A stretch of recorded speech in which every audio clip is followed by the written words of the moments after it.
मेरे प्यारे बच्चों नमस्कार। आशा है आप सभी अपने फर्स्ट टर्म की तैयारी में जुटे होंगे और ध्यान से पढ़ाई कर रहे होंगे ताकि आपके मार्क्स बेहतर से बेहतर आएं। और आपका 2 वीडियो करने के बाद आपका सिलेबस भी समाप्त हो जाएगा। आप ध्यान से संस्कृत की भी पढ़ाई करें, सारे वीडियो को ध्यान से आप देखें और अगर कोई डाउट होता है तो आप निसंकोच आप फोन कॉल करके आप पूछें। तो मैं तो यही कहती हूँ, बार बार कहती हूँ और आज भी कह रही हूँ कि प्रश्न वही पूछता है जो पढ़ाई करता है। अगर आप पढ़ेंगे नहीं तो प्रश्न निश्चित तौर से आप नहीं पूछेंगे। तो इसलिए आप पढ़ाई करें और प्रश्नों को टीचर से करें, मेरे से भी आप प्रश्न पूछें। तो छठे पाठ के अंतर्गत आपने 6 श्लोक पढ़ लिया है। आज आप और 4 श्लोक का अध्ययन करेंगे। तो चलिए देरी न करते हुए हम लोग श्लोक शुरू करते हैं। श्लोक नंबर 7। सेवितव्यः महावृक्षः फलच्छाया समन्वितः यदि दैवात् फलं नास्ति छाया केन निवार्यते। एक बार और पढ़ लें। सेवितव्यः, तव्यत् प्रत्यय है यहाँ पर, महावृक्षः फलच्छाया समन्वितः यदि दैवात् फलं नास्ति छाया केन निवार्यते।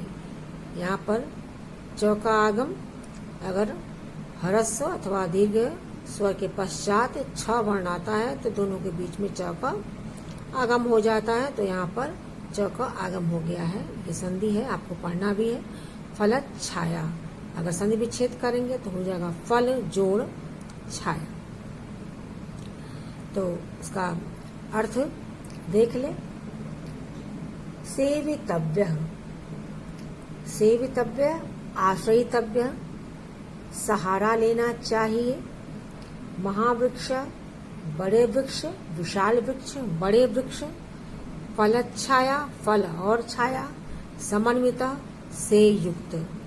यदि अगर दैवात भाग्य से फलम फल नास्ति नहीं है, छाया शेड केन किसके द्वारा निवार्यते रोकी जा सकती है। इसका अनुवाद हम लोग अब लगाएंगे। फल छाया समन्वितः, पहले आप अन्वय बल की देख लें। फल छाया समन्वितः महावृक्ष सेवितव्य। फल और छाया से युक्त बड़े वृक्षों का ही सहारा, सेवितव्य आश्रय लेना चाहिए, सहारा लेना चाहिए। अगला अन्वय का आपकी पंक्ति। दैवात यदि फलम नास्ति छाया केन निवार्यते। दुर्भाग्यवश, दैवात भाग्यवश, भाग्य से अगर फलम नास्ति, वो जो बड़ा वृक्ष विशाल वृक्ष है अगर वो फल नहीं देता है, बड़ा वृक्ष अगर वो फल नहीं देता है तो कम से कम छाया तो देगा। तो कम से कम छाया केन निवार्यते, तो छाया किसके द्वारा रोकी जा सकती है? किसी के द्वारा भी रोकी नहीं जा सकती। यानी कि हमें सहारा लेना चाहिए बड़े से बड़े वृक्षों का।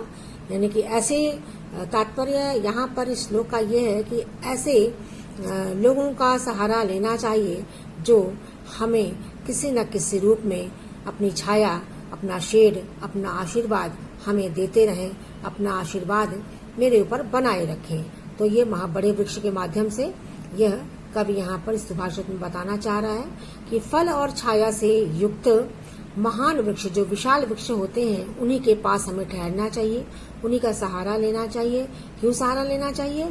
क्योंकि भाग्यवश अगर वह वृक्ष, वह बड़ा वृक्ष अगर फल नहीं भी देता है तो छाया किसी के द्वारा भी रोकी नहीं जा सकती। यानी कि वो वृक्ष हमें छाया अवश्य प्रदान करेंगे। अगला श्लोक, श्लोक नंबर 8। अमंत्रम अक्षरम नास्ति नास्ति मूलम अनौषधम अयोग्य पुरुष नास्ति योजकः तत्र दुर्लभ। सत्व संधि है। विसर्ग के पश्चात अगर त वर्ण तुरंत आता है तो विसर्ग को भी दंत सा हो जाता है। तो इस उद्देश्य इस ढंग से हम इसका संधि विच्छेद करेंगे। तो योजकः जोड़ तत्र, ये सत्व संधि आपको पढ़नी है, तो इस पर ध्यान रखें क्योंकि लेसन से ही संधियां पूछी जाती हैं।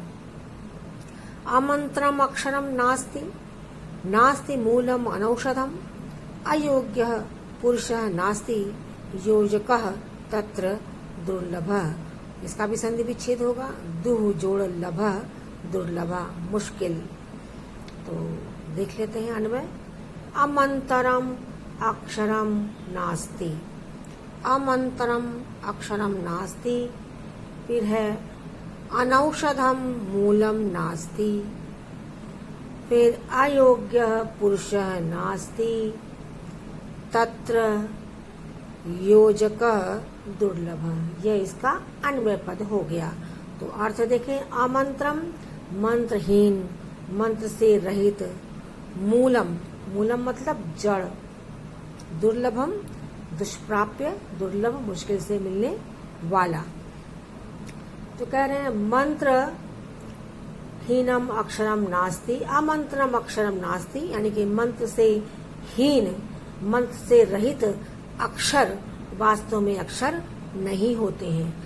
यानी कि ऐसे अक्षर, ऐसे वर्ण, ऐसे अक्षर जो हैं वो योग्य होते हैं, जो जिनमें मंत्र होता है, कोई ना कोई मंत्रणा होती है, कोई ना कोई सलाह होती है। और ऐसे तो मंत्र रहित जो अक्षर हैं वास्तव में अक्षर नहीं है।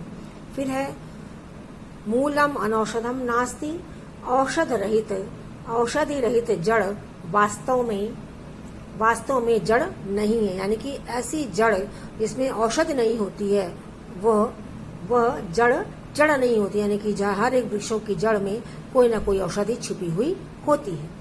फिर है अयोग्य पुरुषः नास्ति, यानी कि अयोग्य पुरुष वास्तव में पुरुष नहीं होता है। ऐसा पुरुष, ऐसा मनुष्य जो अयोग्य है, वो वास्तविक पुरुष, ऐसा वास्तविक मनुष्य नहीं होता है। यानी कि अगर आपने पुरुष योनि में जन्म लिया है तो आपका योग्य होना निश्चित है।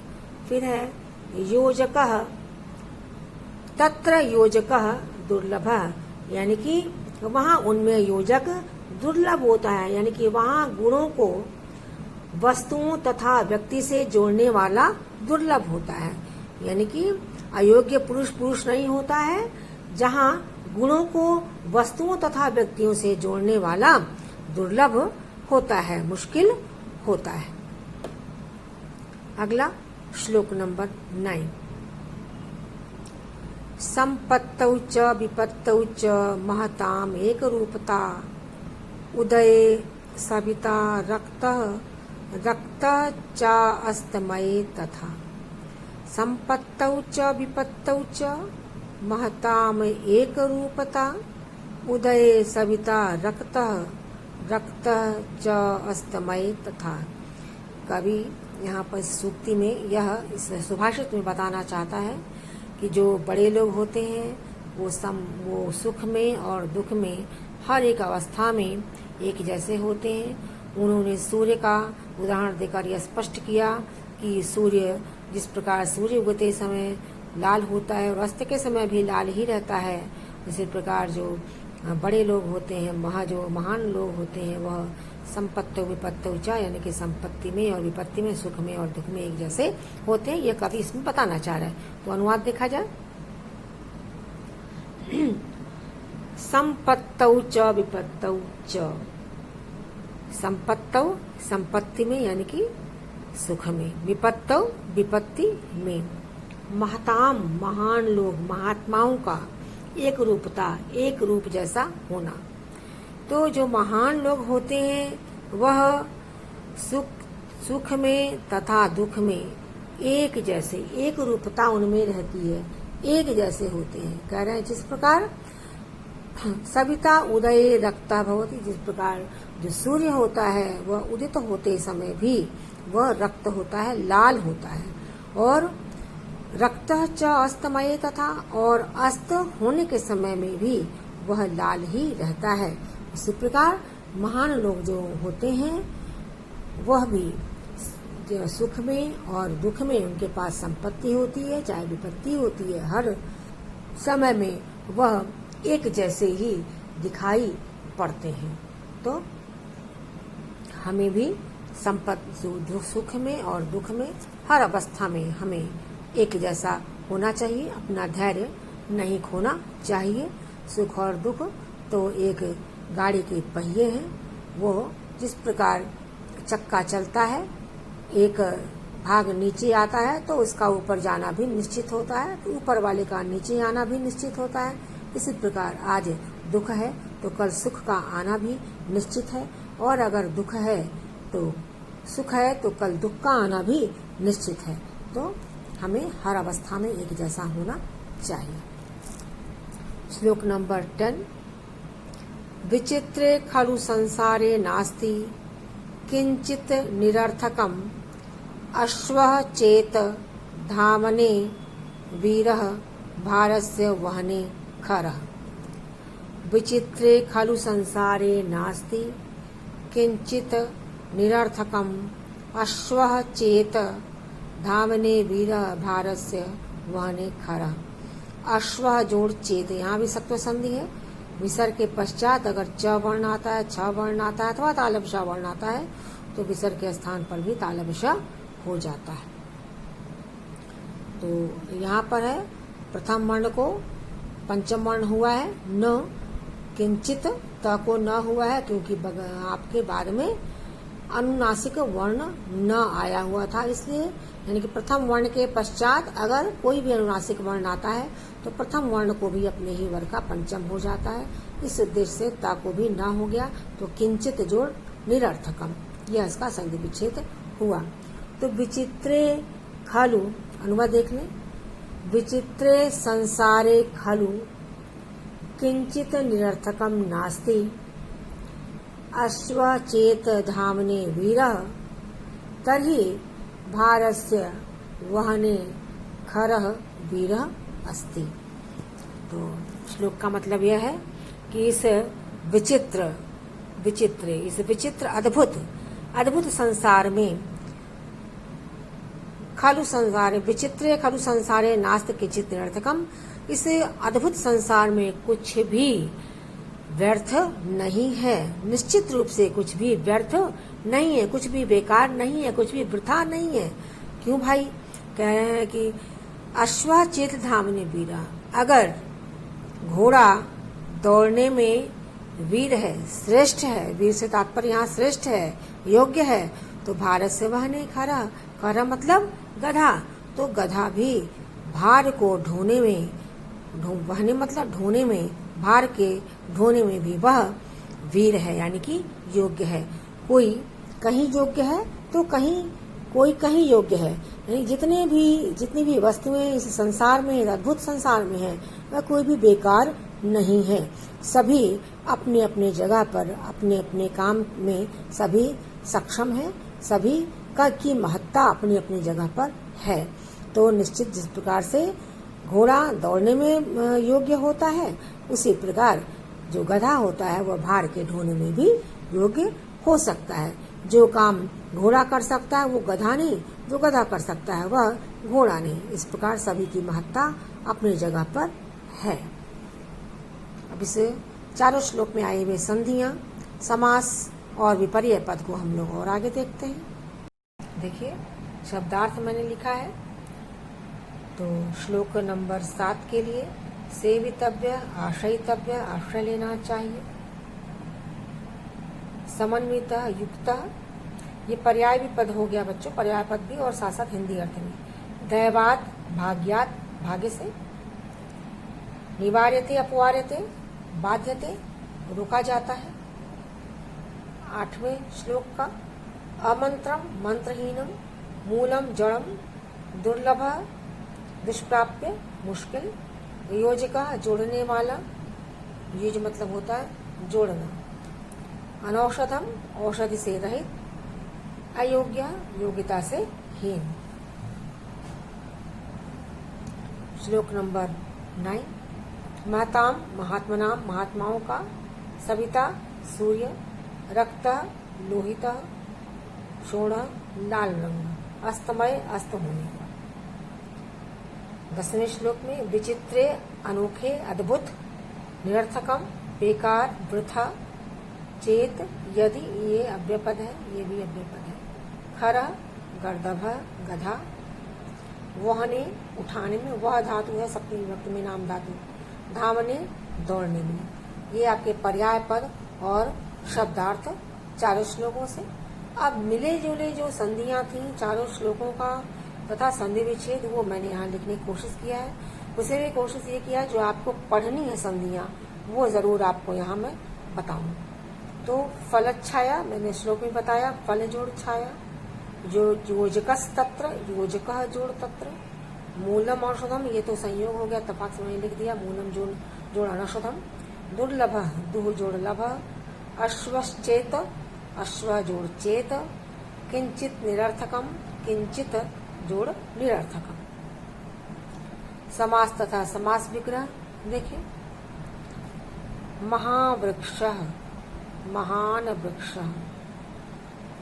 बस नहीं होगा। अयोग्य नायोग्य, ये कर्मधारय समास है, वैसे शायद अभी पढ़ना नहीं कर्मधारय आपको। न योग्य, न अक्षरम अक्षरम, जो कभी नष्ट नहीं होते, क्षर मतलब नष्ट, जो कभी नष्ट नहीं होते वो अक्षर हो गए। भारस्य वहने, समस्त पद बनाएंगे, भार वहने। ये चारों श्लोकों में से समास जो था वो मैंने यहाँ लिखा है। अब कुछ विपर्य पद हम लोग यहाँ देखेंगे।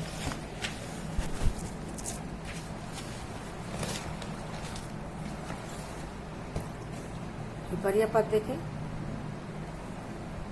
छाया तापम, दैवात परिश्रमात, पुरुषः नारी। चारों श्लोकों से है बच्चों यहाँ पर।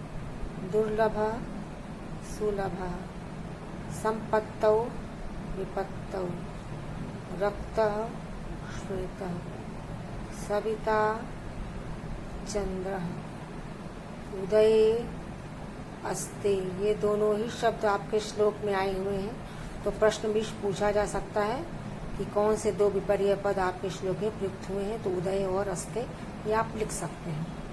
तमः प्रभात, तमः मतलब अंधकार, धावने स्थित दौड़ने में, और स्थित स्थिति बल्कि कर दीजिए खड़े होने में, सप्तमी में भी आ जाए। वीर कायरः, निरर्थकम सार्थकम। ये सब आपका विपर्य पद चारों श्लोकों से हो गया। अब आपका असाइनमेंट आज का, वो आपने आज 4 श्लोक पढ़े हैं, श्लोक नंबर 7, 8, 9 एंड 10। इन चारों श्लोकों में से आपको हर एक श्लोक से 5-5 प्रश्न निर्माण करना है और उसका उत्तर भी लिखना है। अभी तक जो भी 6 श्लोक मैंने आगे पढ़ाए उसके प्रश्न निर्माण के लिए कुछ बच्चे ही आगे आए हैं। कुछ बच्चों ने बहुत ही अच्छा बनाया है, लेकिन सभी ने मुझे नहीं दिखाया है। ये बहुत ही अनिवार्य प्रश्न होता है। आपको अब इसी ढंग से पढ़ाई करनी है। आप अपने साथ ईमानदारी नहीं बरतेंगे तो बहुत मुश्किल है, क्योंकि यहाँ घर में बैठ के मैं वीडियो के माध्यम से ही आपको समझा सकती हूँ, बता सकती हूँ।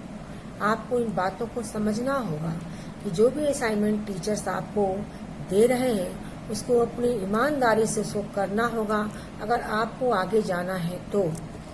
इसलिए जो भी आपको वर्क मिल रहा है आप बखूबी उसको करें और करके टीचर्स के पास प्रेषित करें, और टीचर्स उसको चेक करेंगे, देखेंगे और उससे आप संतुष्ट होंगे तो आप निश्चित तौर से अपने असाइनमेंट को ज़रूर पूरा करें। मैंने और भी कहा था कि आपका जब भी सिलेबस समाप्त हो जाएगा, इसका अभ्यास कार्य बाकी है इस लेसन का, अगले वीडियो में मैं अभ्यास कार्य पर चर्चा करूंगी। तो आपका सिलेबस कंप्लीट हो जाएगा, तब मैं आपका ऑनलाइन क्लास ले करके सभी की कॉपी रोल वाइज मैं देखूंगी डायरेक्ट। तो आप सभी, क्योंकि उस पर आपका मार्क्स है, फोटो नहीं देखने वाली, मैं आपको वीडियो कॉल करके, वीडियो कॉल के माध्यम से मैं आपकी कॉपी देखूंगी। ये नहीं कि मैं आपकी कॉपी की फोटो देखूं। फोटो तो कोई किसी का भी भेज सकता है, वो नहीं होगा।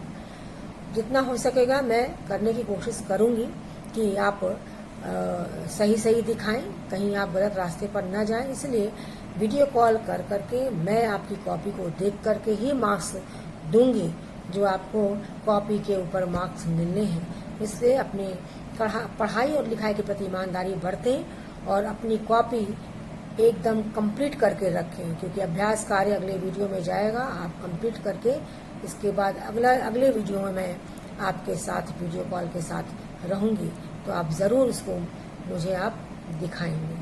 ठीक है बच्चों, तो थैंक यू। अगले वीडियो में अभ्यास कार्य के साथ।